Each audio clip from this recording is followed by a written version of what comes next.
a foreign militia, Anna ran the risk of being prosecuted as a terrorist upon her return to the UK.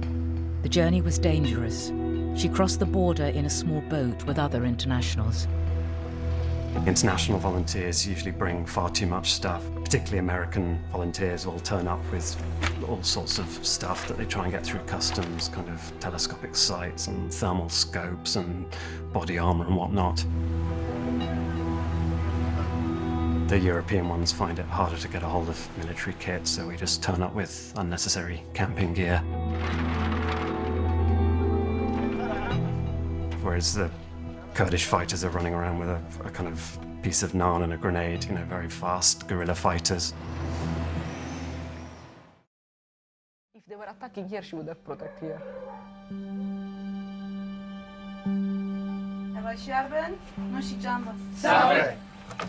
Despite the risk of being arrested if they return to their own countries, hundreds of international volunteers have made their way to Syria to join the militia over the past 4 years.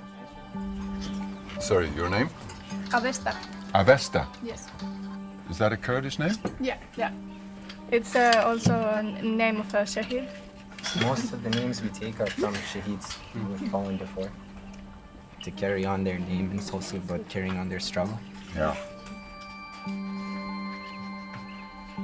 Meeting the YPJ internationals, it was a powerful experience. Their commitment came through absolutely strongly.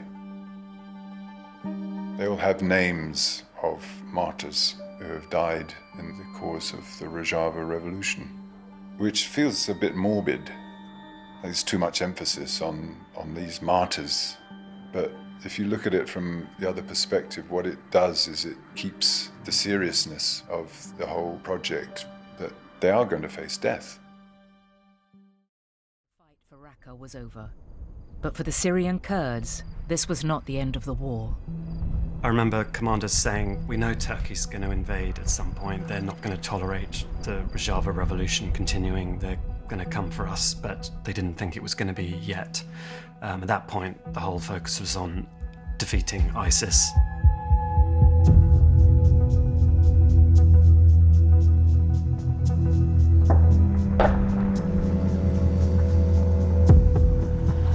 Türk Silahlı Kuvvetlerimiz en kısa sürede Afrin ve Münbis meselesini Allah'ın izniyle halledecektir.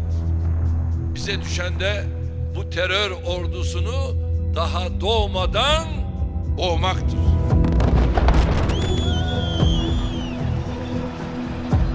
Turkish troops have crossed the border into northern Syria in a significant escalation of their battle against a Kurdish militia. The Kurdish YPG militia is backed by the United States, but viewed by Turkey as a terrorist organization. From the air, Turkish F-16s struck yesterday. Their target, the Syrian Kurdish militia known as the YPG. And it wants them pushed back from the border town of Afrin.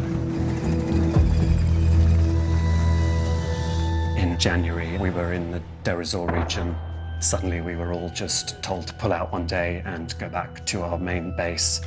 And then we were told that Turkey had invaded Afrin. They sat down with us and asked who wants to go and defend Afrin and who wants to go back to fighting against ISIS. And that was the point where I thought, who's the main threat now? And it was Turkey. Turkey has air power and artillery on its side, and it's pounding the Kurdish positions. We knew when we came back to our countries that no one's going to be particularly upset that we've been off fighting ISIS, but Turkey's a whole different matter. Turkish jets are pounding a target at a checkpoint. أصعب شيء عندما نرى الأطفال إيش ذنبه يعني ما هو ذنبه. Emily Thornberry. Mr. Speaker, we on this side of the House unequivocally condemn Turkey for their disgraceful assault on Afrin.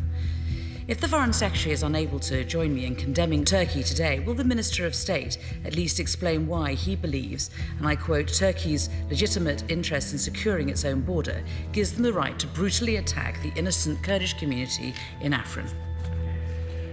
I don't think it's exactly as the Right Honourable Lady says. I think that we need to recognise Turkey's legitimate interests. Of course, we condemn any kind of attacks on civilians, and we wish to see a de-escalation of this, but the legitimate rights of Turkey, I believe, should be recognised. January. Today is the 8th day of Turkey's attempted war on Afrin. Friends are always saying Afrin will be like Kobani, which I find a bit scary, since so many of our friends died there. On the news it said internationalists had arrived in Afrin, and I felt jealous. I want to go so much. If I'm honest with myself, for selfish reasons as well as altruistic. I want to be a part of the fighting. I want to feel my own strength to defend myself and my friends. I watch and read all the news every day, see the martyrs' photos and the funerals. Maybe that's why I want to go to Afrin so much, so I can feel closer to the struggle.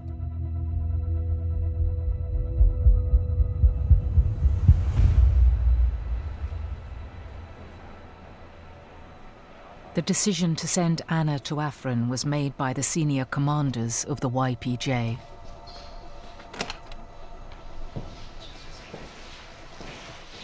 مرحبا. You're Nasreen? Yes. چای. Bashan. باشی. من بچرونم.